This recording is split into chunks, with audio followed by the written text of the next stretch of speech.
Right now, while you're watching this, the largest trade agreement in modern history just went live. And the United States isn't part of it. This isn't some distant threat we can ignore. This is happening today. And it's a direct consequence of what might be the most damaging diplomatic crisis NATO has ever seen. And we're not talking about strained relationships or awkward summits.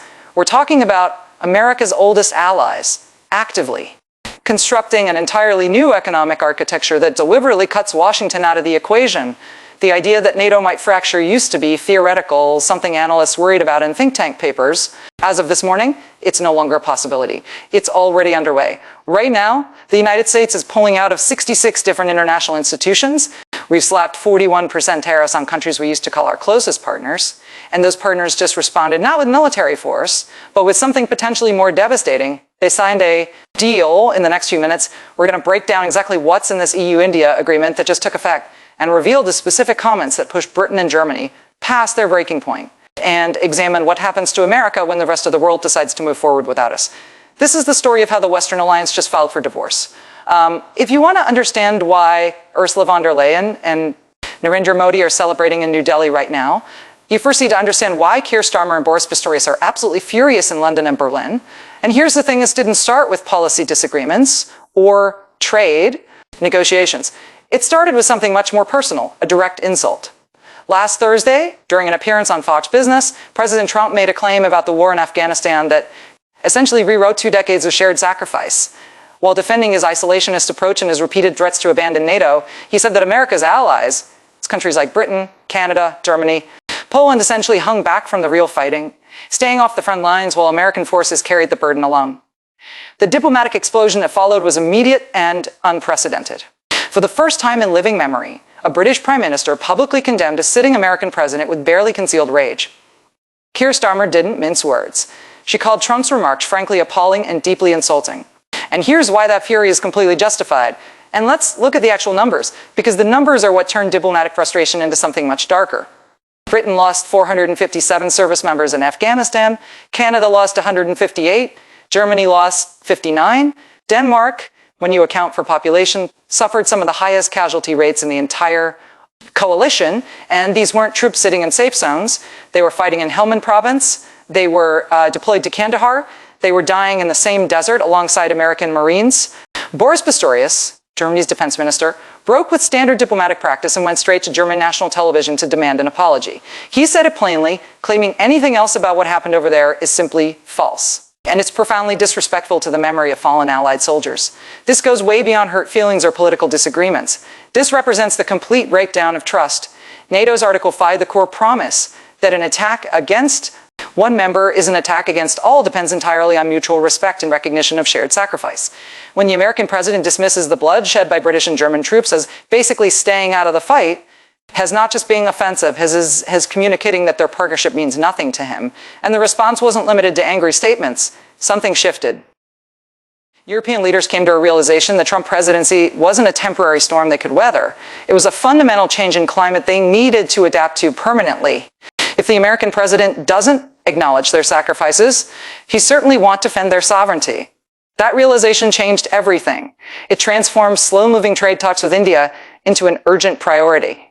With NATO effectively broken and the transatlantic economic relationship burning under 25% steel tariffs and 15% automotive tariffs, Europe needed a completely new strategic partner. So they turned east and discovered the world's largest democracy ready to engage. So let's examine what actually happened today, January 27th, 2026.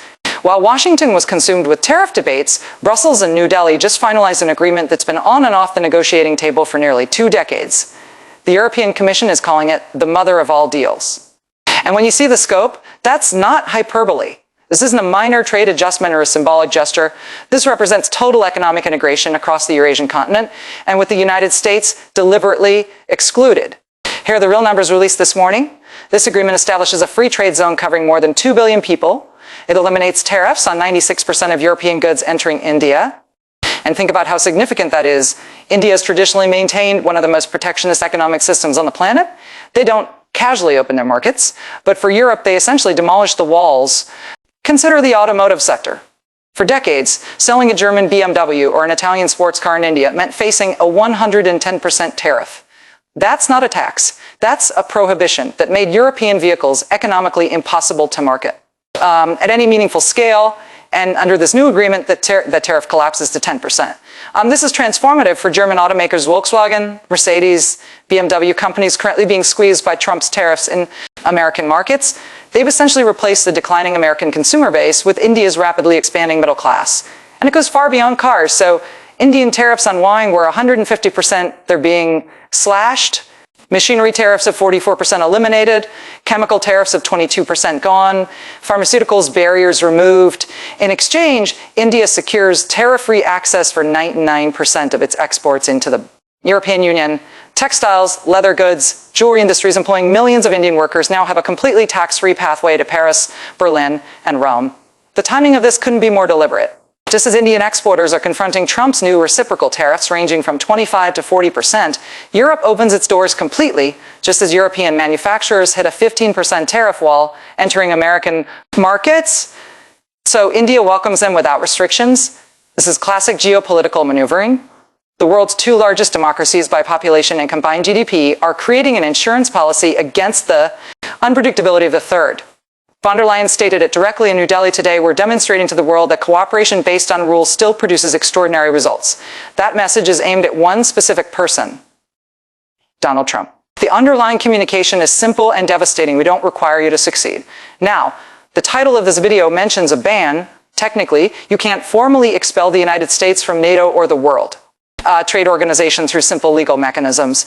But in geopolitics, you don't need an official eviction notice. You just need to change how the system operates. That's what a soft ban looks like. A soft ban is when intelligence sharing stops because your president can't be trusted with sensitive information. A soft ban is when global trade routes get redesigned to bypass your ports entirely. A soft ban is when the G7 becomes effectively the G6+1, where the actual decisions get made in private meetings. Before the American delegation even arrives, we're watching this unfold in real time. While Europe integrates economically with India, the United States is retreating into increasingly bizarre isolation.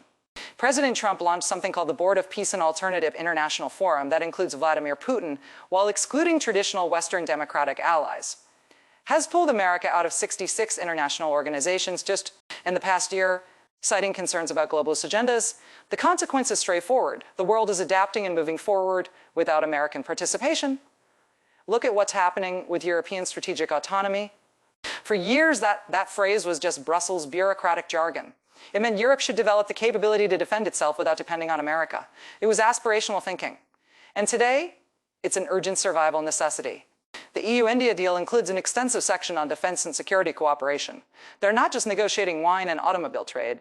They're coordinating on maritime security throughout the Indo-Pacific. They're aligning on cybersecurity protocols, and they're discussing strategic issues they use to coordinate with Washington. India is pivoting as well. India was a founding member of the Quad of United States. India, Japan, and Australia specifically designed to counter Chinese influence. But with America becoming increasingly erratic, imposing tariffs on Indian products and threatening visa restrictions, India is diversifying its strategic relationships. They're calculating that a partnership with Europe offers more stability than a relationship with the current American administration. So what does all this actually mean for you, whether you're watching this in America or anywhere else? And what does it mean for the global economic system? American isolation carries real costs. In fact, those costs are enormous. President Trump believes tariffs will force manufacturing back to American soil. He calls it the Great Rebuilding. And to be fair, he did secure a $550 billion investment commitment from Japan back in July 2025. But economists consistently warn that these pledges often turn out to be paper. Promises, commitments that disappear when economic conditions deteriorate. And the immediate reality is inflation. When you impose 25% tariffs on imports from around the world, consumer prices increase. But there's an even bigger danger, market excess. American farmers soybean produced in Iowa, corn growers in Nebraska depend heavily on export markets for their livelihoods. When Europe and India eliminate tariffs between themselves, American agricultural producers get left completely out in the cold. A French farmer can now sell wheat to India without paying any taxes. An American farmer faces tariff barriers. Which supplier do you think Indian buyers will choose?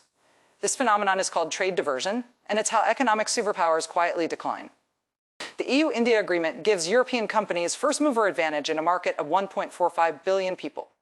By the time the United States recognizes what's happening and attempts to negotiate its own deal, Store shelves across India will already be stocked with German appliances, French fashion brands, and Italian food products. We're losing access to the market that represents the future because we're fixated on grievances from the past. By 2030, trade volume through the EU-India corridor is projected to double.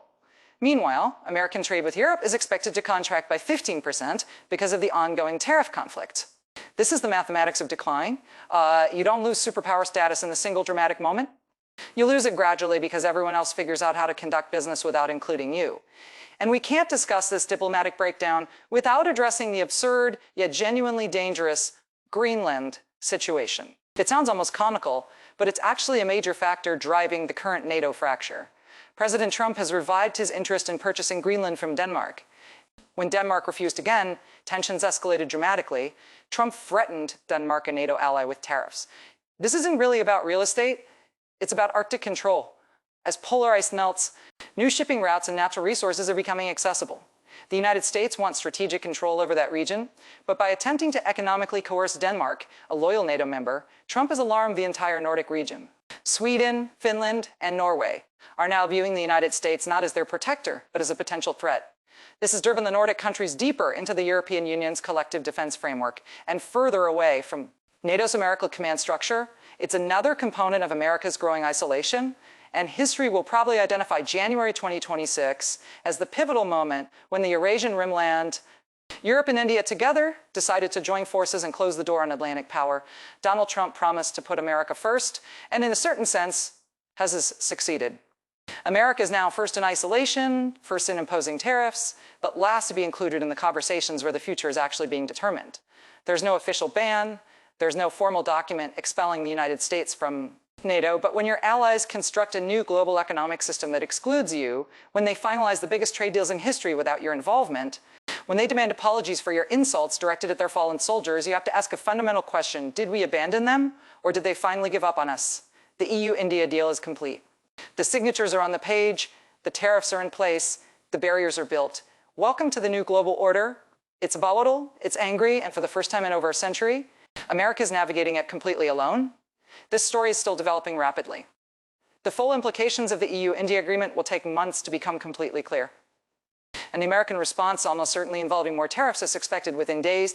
If you want to stay informed about where geopolitics is actually heading, make sure you're subscribed. We're following the money flows, tracking the treaties, and reading the silences between world leaders. What's her take? Is this soft exclusion the beginning of the end for American global dominance? Or is Trump right to demand more from allies, even if it means destroying relationships? Let us know what you think in the comments.